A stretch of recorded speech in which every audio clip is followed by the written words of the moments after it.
유일한 구원자 예수 그리스도, 저희 교회가 새가족 성경 공부를 함께 말씀을 나누고자 하는 그런 주제인데요. 사랑의 교회에서 만든 5주 그 새가족 교재이고, 특별히 옥하는 목사님께서 오랫동안 목회하시면서 만드셨던 교재입니다. 그래서 여기에 담겨 있는 핵심 내용들을 우리가 함께 나누면서 우리 교회가 기본적으로 이 내용은 우리가 함께 그 신앙의 정신을 가졌으면 좋겠다라고 하는 말씀이죠. 자, 지금까지 3번에 걸쳐서 말씀을 나눴는데 그냥 한번 복습해 볼까요? 1과에서는 유일한 구원자 예수 그리스도 그분을 우리가 누구로 믿느냐, 이것이 매우 중요하고, 그분은 어떤 분이냐, 그리고 예수님 자신과 예수님을 따르는 사람들은 그 예수님을 뭐라고 인정했느냐, 그리고 그 예수님을 믿을 때 우리에게는 어떤 결과가 초래되는가. 자, 두 번째, 믿음이란 무엇인가 나누었죠. 그래서 믿음이라고 하는 거, 우리가 예수님을 믿는다는 것이 무엇인가 라고 하는 거에 대해서 말씀을 나누었습니다. 자, 지난 시간에는요, 어떻게 하면 신앙생활을 잘할 수 있는가. 그래서 신앙생활에서 적어도 기본적인 이 요소들, 이 요소들은 우리가 좀 알고 있어야 된다라고 하는 거 했습니다. 자, 특별히 신앙생활을 잘하기 위해서 필요한 것 뭐였죠? 인내가 필요하다 그랬고요. 자, 우리가 주의해야 될 것 뭐죠? 뒤로 물러나는 거. 침눈에 빠지게 하니까 이런 것들 물러가게 하고, 특별히 우리가 이거는 좀 기억했으면 좋겠어요. 어떻게 하면 신앙생활을 잘할 수 있는가라고 해서 6가지 말씀드렸죠. 자, 그 6가지가 뭐였죠? 첫 번째, 하나님 중심의 삶을 살아야 된다 그랬죠. 자, 첫 번째가요. 그리고 5가지 요소 말씀드렸습니다. 한번 말씀해 보세요. 교재 보시면서 하셔도 돼요. 말씀, 기도, 교제, 전도, 봉사. 네, 그렇게 나눴습니다. 그래서 우리가 신앙생활하는 동안에 이 5가지는요, 우리 삶 속에서 이렇게 반복적으로 우리가 계속 실천해야 될 것이다. 자, 오늘은 제 4과입니다. 그 중에서도 우리가 특별히 나눠야 될 것은 바로 성경. 그리고 오늘 제목이 뭡니까? 성경은 하나님의 말씀이다. 그러니까 여러분, 우리가 주일마다 가지고 다니는 성경, 그리고 매일마다 읽는 이 성경은 하나님의 말씀이다라고 하는 거 우리가 함께 제목으로 담고 같이 오늘 좀 공부하도록 하겠습니다. 자, 우리 제목 밑에 있는 글을 한번 다 같이 읽겠습니다. 시작. 성경이 얼마나 놀라운 책인가 라는 질문에 얼마든지 있습니다. 그러나 사람들은 성경책이 지닌 초자연적인 능력을 과소평가하는데, 그것은 일반적으로 성경을 많이 비판하는 사람일수록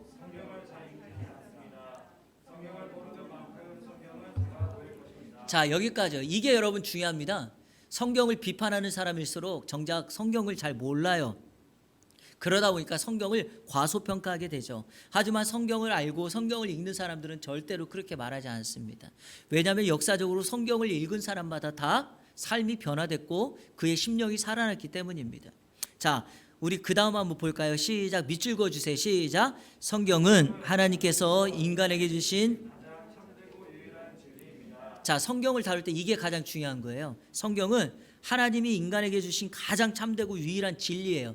자, 여러분, 진리라는 게 뭡니까? 진리는 바뀌지 않는다는 거예요. 영원하다는 겁니다.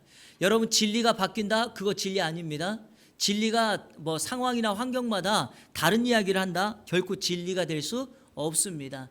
진리라고 하는 것은 시대가 바뀌어도 변하지 않는 것, 그게 바로 진리이고, 시대가 바뀌고 환경이 바뀌고 과학 문명이 바뀌어도 하나님의 말씀은 여전히 동일합니다. 자, 하나님께서 그 성경을 주시기 위해서 1600여 년 동안 40여 명의 사람들을 동원하셔서 기록하셨다. 이게 무슨 말입니까? 창세기부터 요한계시록까지 성경이 다 기록되는데 1600년 정도가 걸렸고요. 그 성경을 기록하는데 약 40여 명의 사람들이 동원돼서, 즉 이 40여 명의 사람들이 성경을 기록했다라고 하는 겁니다. 그리고 지난 2400년 동안 기적적으로 보존해 주셨습니다. 여러분, 한 책이, 성경이 2400년이 지나도록 보존되었다는 것은요, 유일무이합니다. 성경밖에 없어요. 자, 얼마나 많은 황제들과 폭군들이 성경을 영원히 매장시키려고 했는지 모릅니다. 성경을 장사 지내는 연구차의 조종 소리가 수없이 울렸지만 성경은 무덤을 다시 열고 살아났습니다. 이 놀라운 능력을 지닌 성경이 어떤 책인지 살펴봅시다. 자, 여러분, 성경이 놀라운 능력을 가졌다 그랬죠? 어떤 능력인가요? 제가 간략하게 네 가지를 먼저 말씀드리겠습니다. 성경은 어떤 능력이 있는 책인가? 첫 번째, 기록된 능력의 책이에요. 기록된. 자, 다시 말합니다. 1600여 년 동안 40여 명의 사람들이 기록했어요. 이거는 정말 놀라운 거예요. 그래서 성경은 기록된 능력의 책이다. 자, 두 번째, 보존의 능력이 있는 책이에요. 보존의 능력. 아까도 말씀드렸지만 성경이 마지막에 이렇게 기록되고 약 2400년이 지나는 동안에 지금까지도 보존되어 있다는 것은요, 유일무이합니다. 자, 세 번째, 어떤 능력이 있는가? 보급의 능력이 있는 책이에요. 보급. 전 세계에서 여러분 가장 많이 팔리는 책 가운데 유일한 베스트셀러가 뭔지 아십니까? 바로 바이블, 성경입니다. 전 세계적으로 성경은요, 해마다 가장 많이 팔리는 책이에요. 우리 대한민국 어떨 것 같아요? 여러분, 한 책이 베스트셀러가 돼도요, 성경만큼 팔리지 않습니다. 성경은 정말 유일무이하게 팔려요. 그리고 전 세계에서 가장 많이 번역된 책이 바로 성경이죠. 그죠? 성경은 정말 엄청난 이 보급의 능력이 있어요. 전 세계적으로 몇 퍼센트 사람들이 혹시 성경을 가지고 있는지 아시나요? 통계? 전 세계 97%예요. 3%만이 아직도 성경을 읽지 못하는데 그 3%는 누구냐? 글이 없는 곳이에요. GTI라고 GTB라고 성경 번역 선교회가 있거든요. 이 선교단체가 있는 이유가 뭐냐? 이 사람들은 아무튼 언어가 없는 곳, 성경이 없는 곳 이런 데 들어가서 성경을 보급하기 위해서 언어를 만들기까지도 해요. 근데 약 3%만 아직까지도 성경이 보급되지 않았고 전 세계 97%는 성경이 보급됐다. 자, 그러니까 여러분, 전 세계 복음화가 얼마 남지 않았다는 것을 우리가 알아야 돼요. 자, 중요한 게 마지막 네 번째예요. 어떤 능력이 있는가? 성경은 사람을 변화시키는 능력이 있어요. 이게 가장 중요합니다. 때때로 우리가 어떤 좋은 책, 그리고 좋은 어떤 드라마, 영화 이런 거 보면 감동을 받아요. 감정이 터치가 돼요. 그런데 여러분, 그것이 감동의 변화, 감동의 터치는 되지만, 눈물을 흘릴 수는 있지만 사람의 인생을 완전히 바꿀 수는 없습니다. 그러면 왜 성경은 사람의 인생을 바꿀까요? 성경에서 우리가 만나는 분이 바로 예수 그리스도이며 그 예수 그리스도를 이 땅에 보내신 하나님이기 때문에 성경을 읽으면 사람마다 삶이 완전히 바뀌고 업사이드 다운, 뒤엎어지는 거예요. 그래서 우리는 성경을 늘 읽어야 되고 사람들에게 성경을 읽으라고 소개해야 돼요. 왜? 성경을 읽으면 사람들이 바뀌니까요. 여러분, 교회 나오면 사람들이 변화되나요? 아니에요. 성경을 읽고 말씀을 들어야지 믿음이 들어가고 변화되는 거예요. 그러면 왜 우리가 교회라고 하는 공동체에서 이렇게 나눕니까? 그 이유는 교회라고 하는 공동체가 성경을 듣고 성경을 공부하기 가장 좋은 장소예요.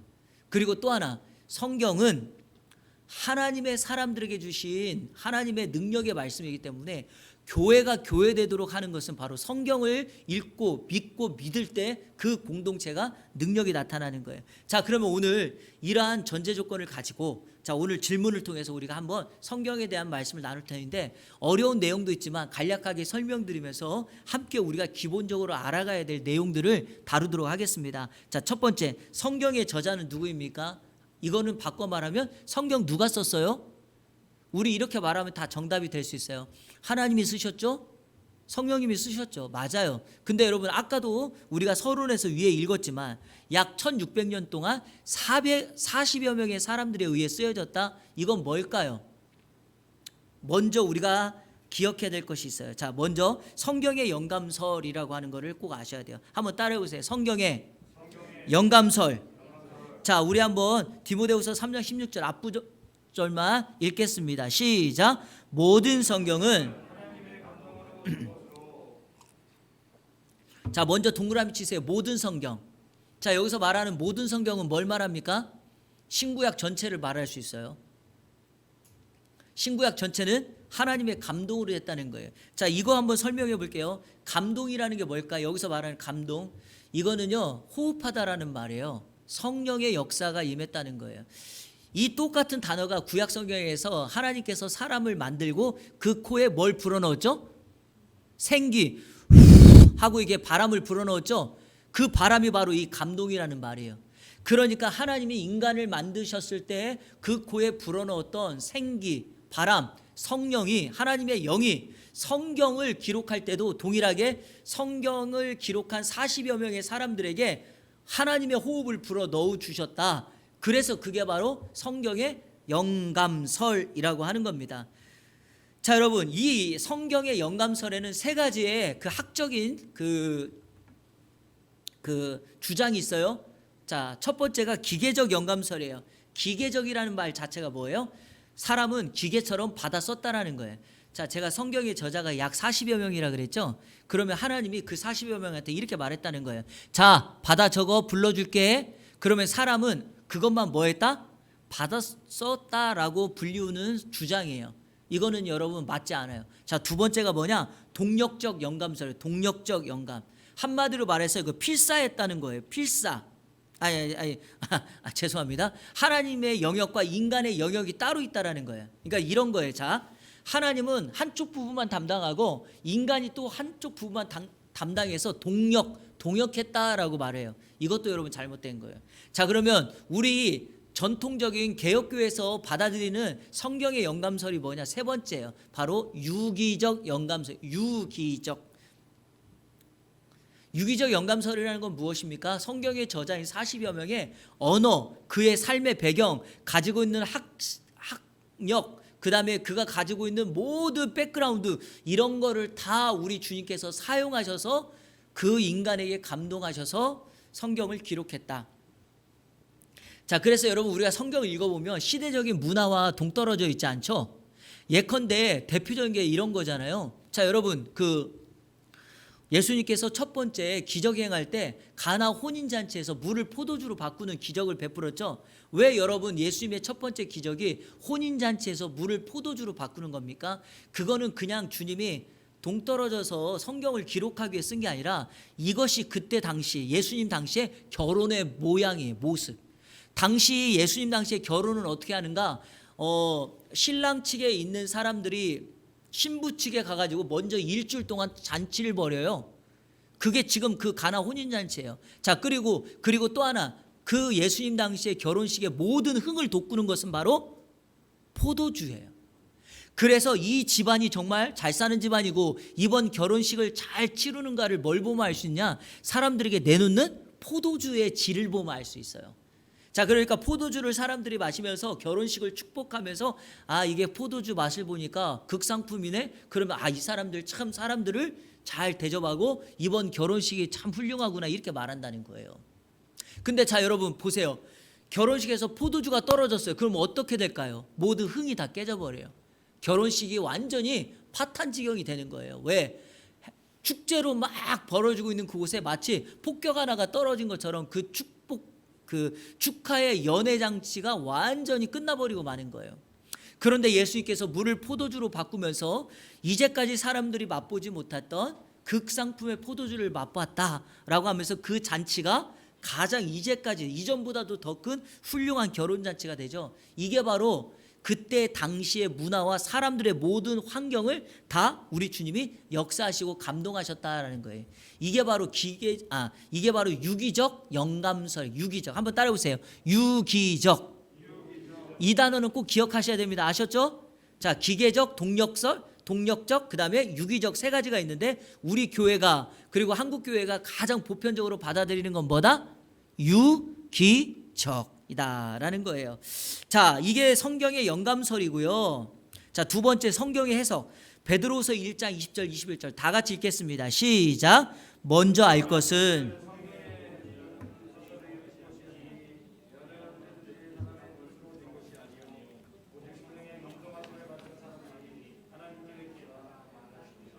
아멘. 자, 먼저 할 것은 성경의 모든 예언 그랬죠. 자, 성경을 뭐라고 말했습니까? 모든 예언이라 그랬죠. 여기서 예언이라는 말은 성경이라는 말과 같은 말이에요.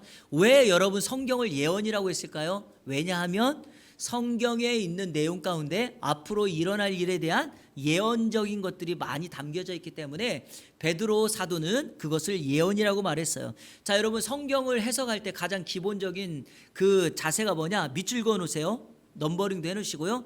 사사로이 풀 것이 아니다. 여러분 성경을 자신이 가지고 있는 생각대로 사사로이 풀어서는 안 됩니다. 개인적인 방법, 지식 이거를 동원해서 풀면 안 돼요. 왜 그럴까요, 여러분? 왜냐하면 우리가 1번에서 배운 것처럼 성경은 하나님께서 감동하셔서 유기적으로 기록하신 거기 때문에 우리가 반드시 인간의 노력과 인간의 가지고 있는 이런 지식으로만 성경을 풀어서는 안 됩니다. 그러면 내 지식이 전달돼 버리고 말아요. 자, 그러니까 그러면 두 번째 어떻게 풀어야 됩니까? 그 다음 보세요. 예언은 언제든지 사람의 뜻으로 낸 것이 아니요 오직 성령의 감동하심을 받은 사람들이 하나님께 받아 말한 것이다 그랬죠. 그러니까 해석할 때도 어떻게 해석해요? 밑줄 그으세요. 성령의 감동하심을 받아 이렇게 해야 돼요. 밑줄 그었습니까? 거기다가 이렇게 적어 놓으세요. 성령의 조명하심, 조명.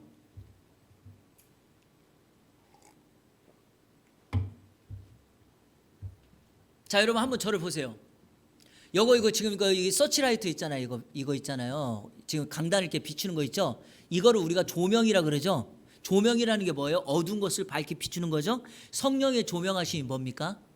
우리가 성경을 이해하지 못하고 해석하지 못할 때 성령님께서 우리에게 감동해 주셔서 그 부분을 밝히 보여주시는 거예요. 이게 성경 해석의 법칙이에요. 그래서 우리가 성경 공부할 때마다 말씀 드릴 때마다 먼저 기도해야 되는 이유가 뭐냐? 성령님께서 깨닫게 해주셔야지 우리가 알 수 있기 때문이죠. 자, 우리 이것을 대표적으로 성경에서 알 수 있는 데가 있죠. 예수님께서 부활하셨고 엠마오로 가는 두 명의 제자가 있었어요. 누가복음 24장에 보면 그 두 명의 제자들이 예수님이 부활하셨고 이제 예수님은 이제 자기의 길로 가고 우리는 제자들은 또 제자들의 길을 간다라고 생각을 했기 때문에 이제 그 고향으로 가는 그 엠마오라고 하는 곳으로 가고 있어요. 근데 그때 조용히 한 사람이 이 두 사람과 딱 동행해요. 그러면서 그 사람들에게 너희들이 왜 여길 가니 무슨 일이 있었니 쭉 설명하다가 나중에 말씀을 해석해주고 가르쳐줘요. 그때 여러분 쓰는 단어가 이거 한번 우리 찾아볼까요? 우리 직접 성경에서 이거 중요하니까 한번 찾아볼게요. 자, 누가복음 24장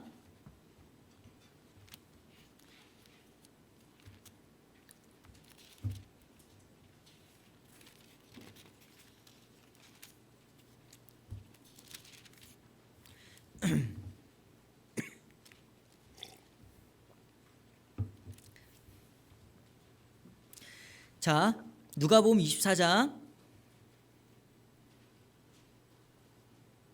자 27절. 자, 성경 적어 놓으시고 이에 모세와 모든 선지자의 글로 시작하여 모든 성경에 쓴 바 자기에 관한 것을 자 밑줄 그어 놓으세요. 자세히 뭐 하셨다? 설명하셨다라고 이렇게 기록되어 있죠. 자, 그리고 32절 한번 또 볼게요. 32절도 적어 놓으세요. 자, 같이 읽겠습니다. 시작. 그들이 서로 말하되 길에서 우리에게 말씀하시고 우리에게 성경을 풀어주실 때에 우리 속에서 마음이 뜨겁지 아니하잖아. 자, 밑줄 그어 놓으시고 적어 놓으세요. 풀어주실 때. 자, 여러분 여기서 풀어준다는 말이 뭘까요? 열리다라는 말이에요. 오픈. 그러니까 여러분 성경을 우리가 정확하게 깨달으려면 성령님께서 우리 마음을 어떻게 해야 된다? 열어주셔야 되고 우리의 영적인 눈, 닫힌 눈을 열어주셔야지만 볼 수 있어요. 여러분 마가복음에 보면 예수님께서 앞을 못 보는 소녀에게 예수님께서 이렇게 얘기해요. 에바다 그러죠. 에바다가 뭐예요? 열려라 이거 아닙니까? 그게 이 단어랑 똑같은 단어예요. 풀어주다, 열어주다, 떠서 봐라 이런 뜻이거든요. 그러니까 여러분 우리가 성경을 해석할 때 그 말씀이 오늘 내가 정말 깨달아지고 이해가 되는 이유가 뭔지 아십니까? 감동되는 이유가 뭐냐? 성령님께서 조명해 주심으로 내 마음을 열어 말씀을 온전히 깨닫게 해주시는 거예요. 그러면 여러분 성경을 대하는 우리들도 마찬가지입니다. 하나님 앞에 기도할 뿐만 아니라 성령님의 조명하심이 있을 수 있도록 늘 그렇게 기도해요. 제가 개인적으로 날마다 기도하는 게 바로 이 부분이잖아요. 똑같은 말씀이라도 여러분 성령님께서 열어주실 때 성경의 저자이신 우리 주님께서 더 그 성경의 분명하고 명확한 뜻을 우리가 알 수 있는 것 아닙니까? 자, 또 하나, 왜 우리가 성경을 사사로이 풀어서는 안 되는가? 또 중요한 이유가 있네요. 왜냐하면 보세요, 여러분.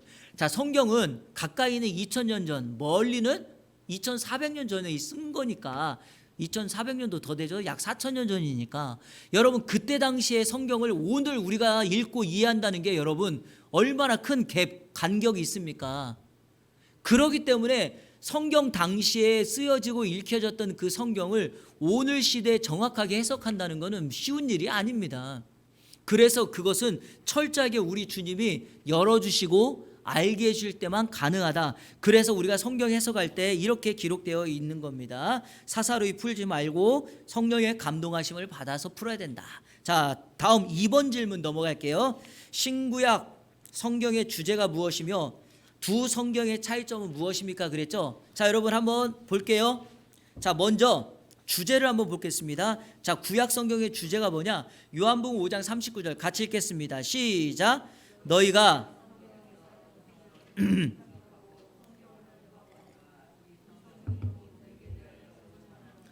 사도 요한이 이 요한복음을 쓸 때 지금 말하고 있는 성경은 어떤 성경입니까?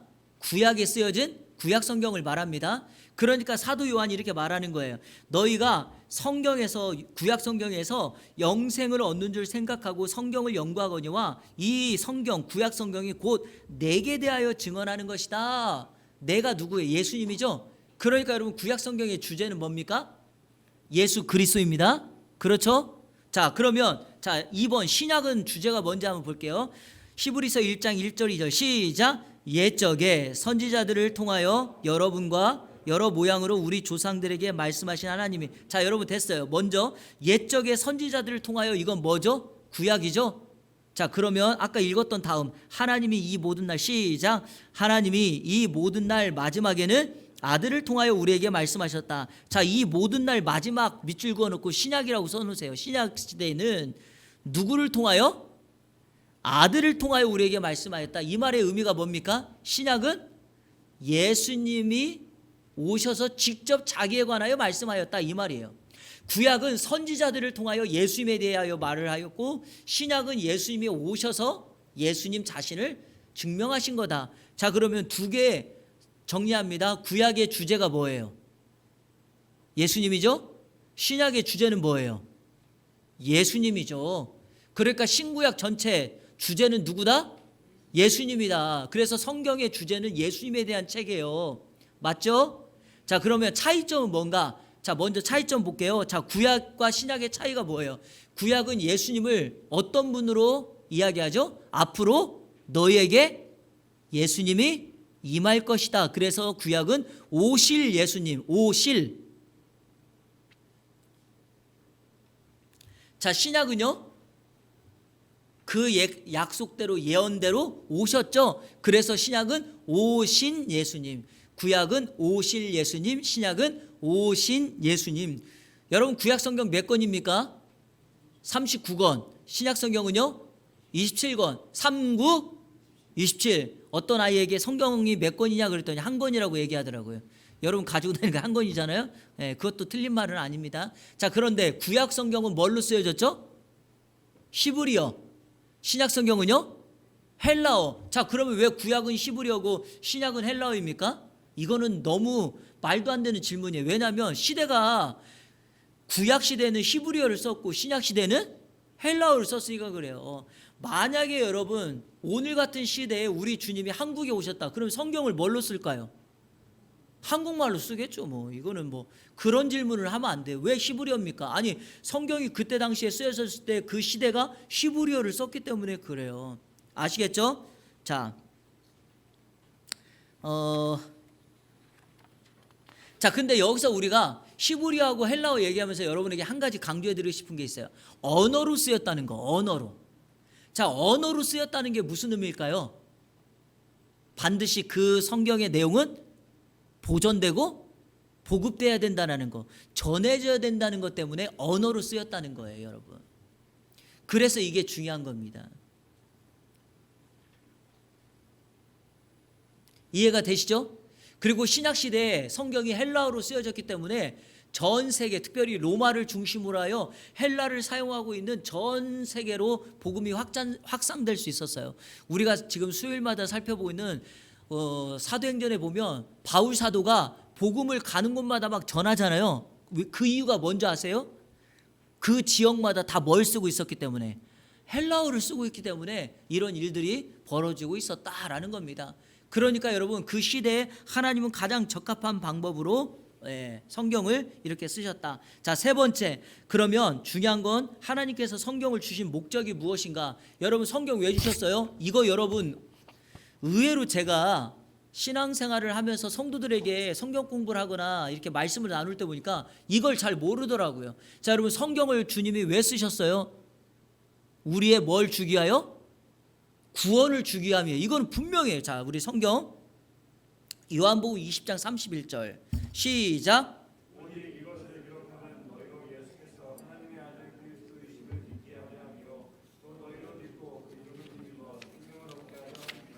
자, 여러분, 성경 요한복음 20장 한번 펴보세요. 앞절부터 제가 설명을 좀 드릴게요. 자, 요한복음 20장.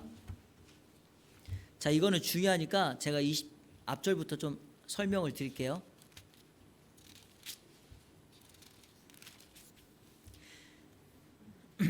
자, 20장 30절을 먼저 한번 보고 제가 계속 설명을 드리겠습니다.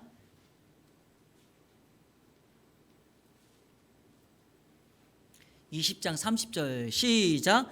예수께서 제자들 앞에서 이 책에 기록되지 아니한 다른 표적도 많이 행하셨으나, 자, 예수께서 제자들 앞에서 이 책에 기록되지 아니한 다른 표적도 했다 그랬죠? 이 책이 어떤 책이에요?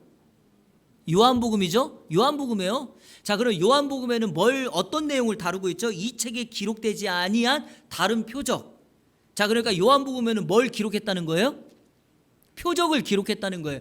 그래서 여러분, 우리가 잘 알고 있는 것처럼 요한복음을 표적의 책이라고 불리우고, 우리가 대표적으로 예수님께서 그 공생애 때 행했던 7개의 대표적인 표적 사건이 요한복음 2장부터 11장까지 기록되어 있는 겁니다.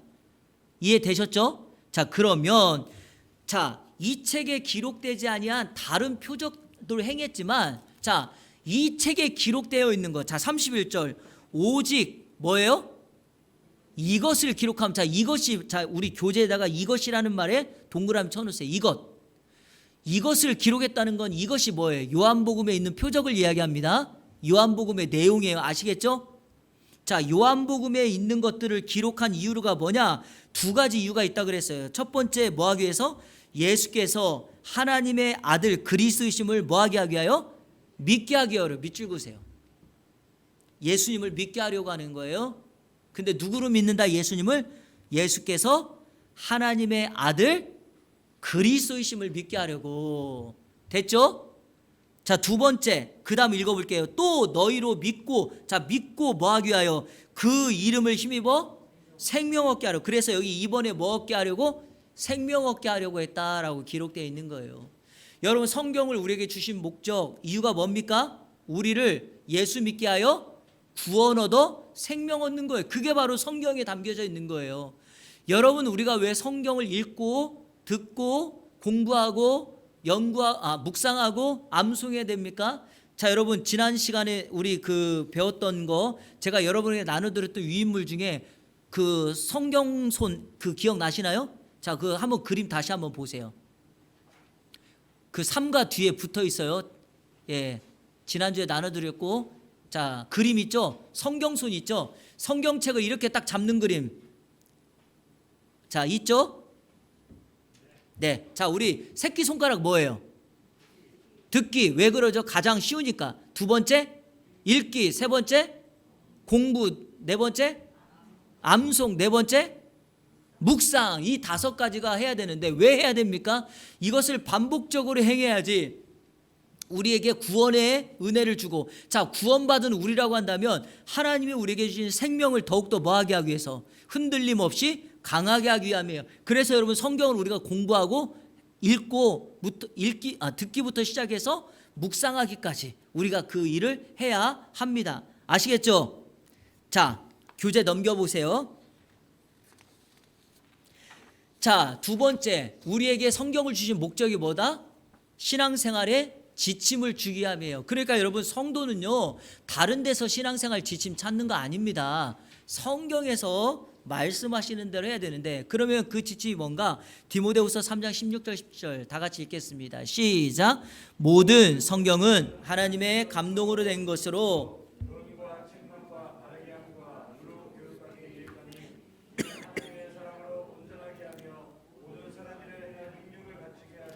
자, 첫 번째 성경의 기능은 네 가지입니다. 교훈, 책망, 바르게 함, 의로 교육하는 것.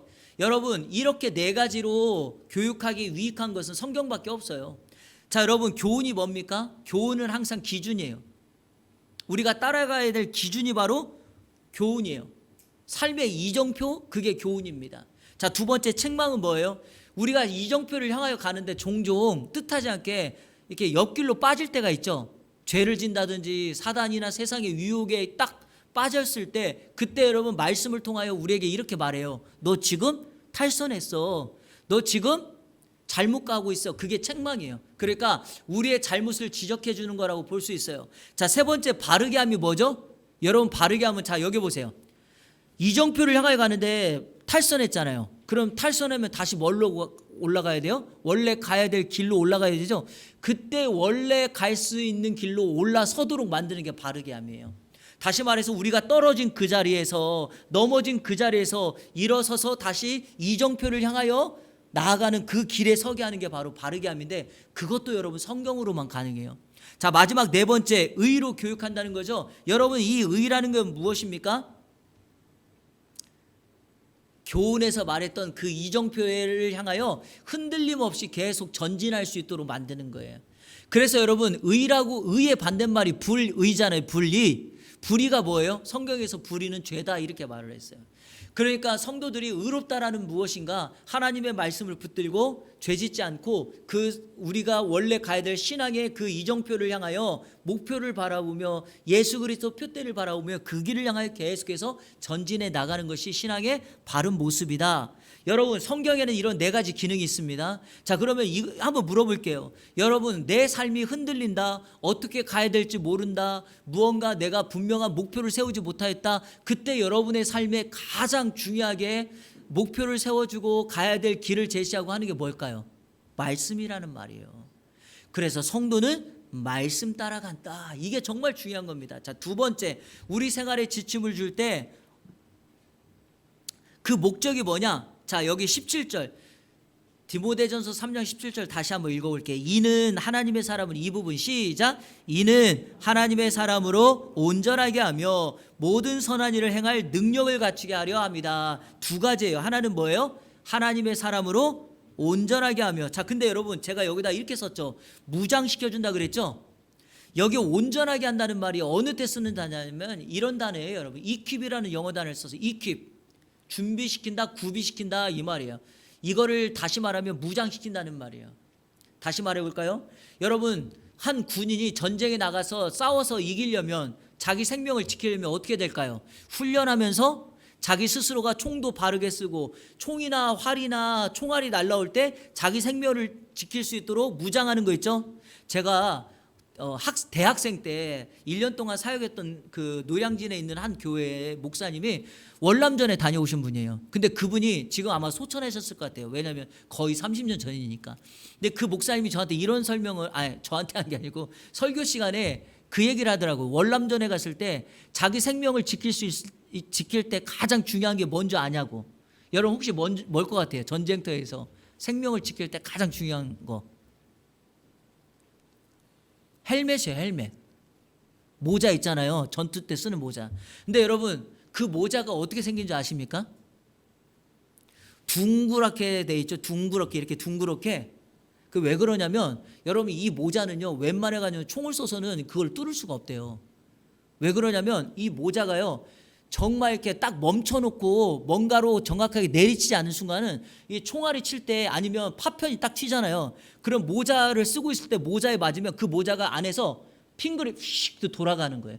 그래서 모자 안에는 머리에 이렇게 둘러가지고 쓸 수 있도록 되어 있고, 머리에서 이렇게 돌게 돼 있어요. 그러니까 여러분 영화에서 보셨지만 막 폭탄이 들 때 군사들이 엎드려서 무서워하다가 모자를 뒤집어 쓰잖아요. 그 이유가 바로 생명을 지키려고 하는 거예요. 그러니까 모자를 써야지만 내 생명을 지키는데 여러분 이게요 훈련되지 않으면 안 돼요. 그래서 성경 공부를 통하여 영적으로 무장하는 것도 똑같다라는 말이에요. 내 삶을 지키기 위하여 무장되는 건데 똑같아요. 내가 하나님의 사람이다. 하나님의 사람으로 영적 전투에서 승리한다. 그러려면 어떻게 될까요? 말씀으로 내가 하나님의 사람이라는 것을 계속해서 그 정체성을 세워나가는 것이 매우 중요하다는 거예요. 자, 그리고 또 하나 중요한 걸 제가 다음 읽고 얘기할게요. 자, 두 번째는 뭐냐? 선한 일을 하도록 무장시켜준다 그랬죠? 계속 무장시킨다는 말을 쓰는 이유를 설명드릴게요. 여기서 준비하다 이 단어가 원래 헬라어로는요 텔로스, 텔레이오 이런 뜻이거든요. 근데 이게 언제 쓰는 단어냐면 이런 거예요. 자, 지붕이 헤어졌습니다. 지붕이. 그런데 비가 와요. 그러면 여러분 지붕이 어떻게 되죠? 물이 셀 거 아니에요? 그러면 이 지붕을 올라가서 지붕의 기와장이나 그걸 바르게 써서 비가 새지 않도록 하는 것, 이거를 준비시킨다 이런 뜻이에요. 자, 그물을 던져야 되는데 그물이 찢어졌어요. 그러면 그물을 뭐 해야 되죠? 기워야 되죠. 그물을 던져서 물고기가 새지 않도록. 그때 그물을 깁는다 할 때 쓰는 단어가 준비시킨다, 구비시킨다 이 단어예요. 베드로가 물고기 잡고 있을 때 예수님께서 예수님께서 베드로에게 오셔서 나를 따라오너라, 내가 너희로 사람 낚는 어부가 되게 하겠다라고 했죠. 그때 베드로가 하고 있었던 게 뭐라고 했냐면 성경이 이렇게 있습니다. 그가 그물을 깁고 있을 때 그랬어요. 그때 그물을 깁고 있다라고 하는 단어가 이 단어예요. 그러니까 고기를 잡을 수 있도록 원래 쓰임의 목적에 따라 준비시키는 거예요. 성경이 성도로 하여금 하나님의 사람으로 준비되게 하고 성경이 하나님의 사람으로 선한 일을 행하기에 준비시킨다는 거예요. 바로 성경만 그 일을 가능케 해요. 자, 근데 여기서 제가 강조하고 싶은 게 뭐냐? 순서예요. 왜 하나님의 사람으로 온전하게 무장하는 게 먼저고 선한 일을 행하는 데 무장하는 게 다음인가? 여러분 이게 순서예요, 순서. 중요한 거는 내 존재가 바뀌는 게 우선이에요. 내가 어떤 일을 하는 것보다 더 중요한 건 내가 누가 되었느냐가 중요한 거예요. 여러분에게 묻습니다. 여러분 죄를 한번 지으면 죄인이 되는 겁니까? 아니면 우리가 죄인이기 때문에 죄인이라고 말하는 걸까요? 여러분 예수 믿고 하나님 사람 되었잖아요. 여러분을 왜 하나님의 사람이라고 말합니까? 죄를 안 져서 그런가요? 그게 아니라 예수 그리스도를 믿고 하나님이 우리를 뭐한다?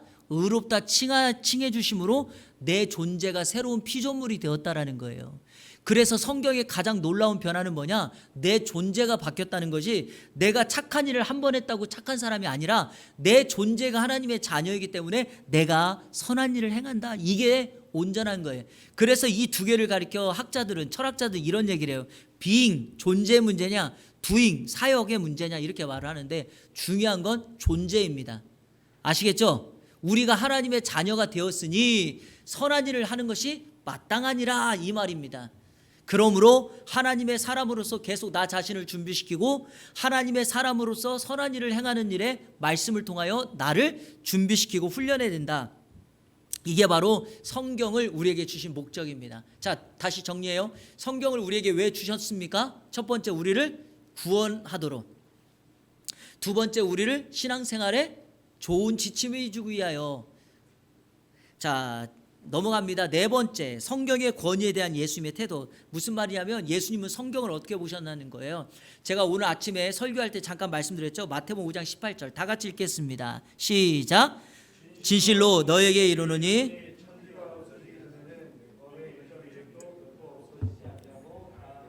자, 밑줄 그으세요.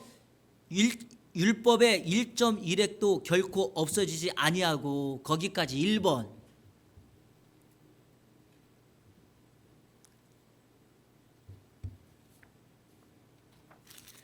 자, 두 번째, 다 이루리라 밑줄 긋고 2번.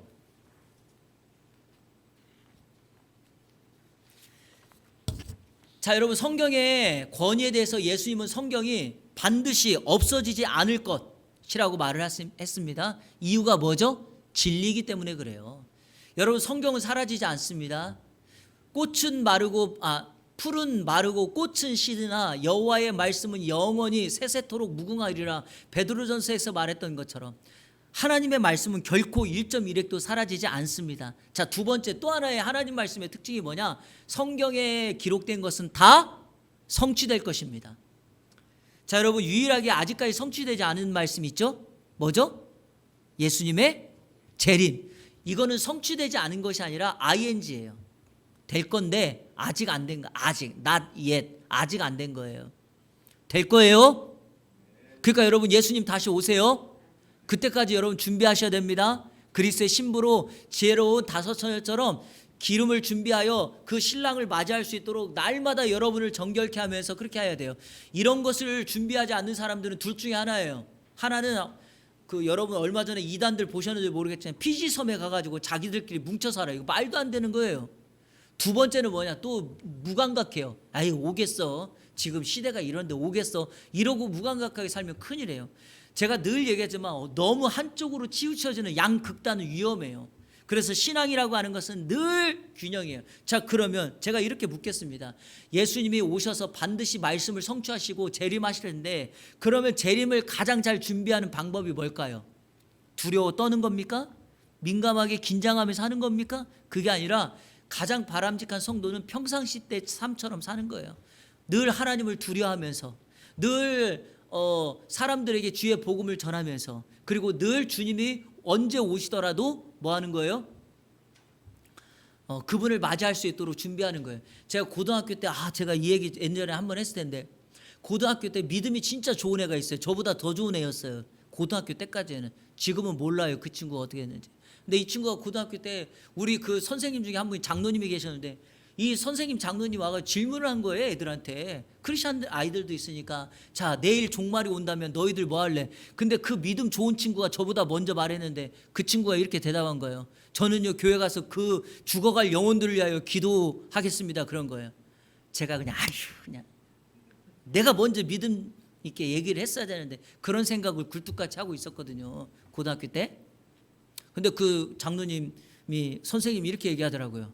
나중에 그게 아니라 내일 종말이 온데도 믿음이 좋은 사람들은 오늘 하던 일을 계속하며 살아야 된다. 근데 제가 신학 공부를 하고 목사가 돼 보니까 그게 가장 건강한 크리스찬이에요. 재림을 준비하는 크리스찬 중에 가장 좋은 게 뭐냐? 재림이 오면 그냥 평상시 때처럼 하면 되는 거예요. 근데 그게 안 되니까 난리법석을 치는 거예요. 1992년도에 다미성교회가 예수님 재림한다고 했을 때 그때 정말 웃긴 일 많았습니다.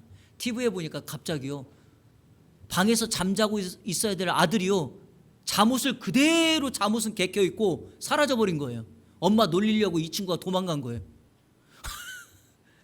근데 그때도 너무 우스운 게, 이게 문제가 하나가 있어요, 여러분. 날짜를 정하는 거는. 자, 1992년 10월 28일 날 오는데 문제가 하나가 있어요.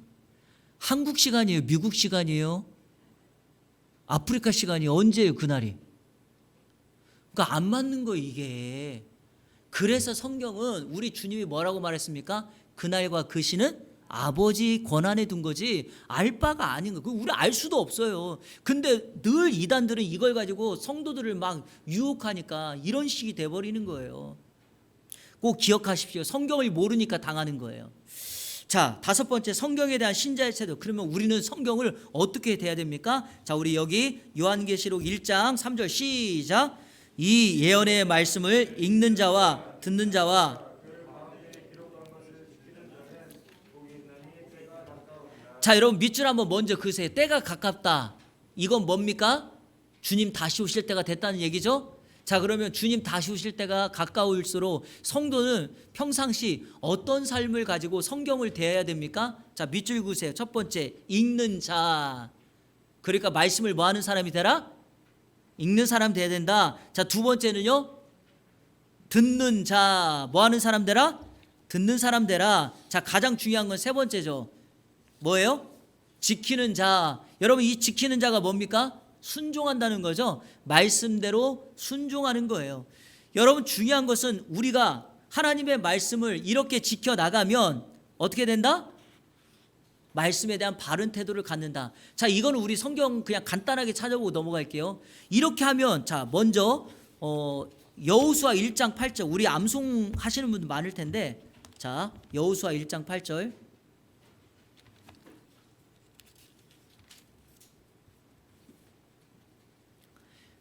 제가 읽어볼게요. 여호수아서 1장 8절 이 율법책을 내 입에서 떠나지 말게 하며 주야로 그것을 묵상하여 그 안에 기록된 대로 다 지켜 행하라. 자 그러니까 여기도 나오잖아요.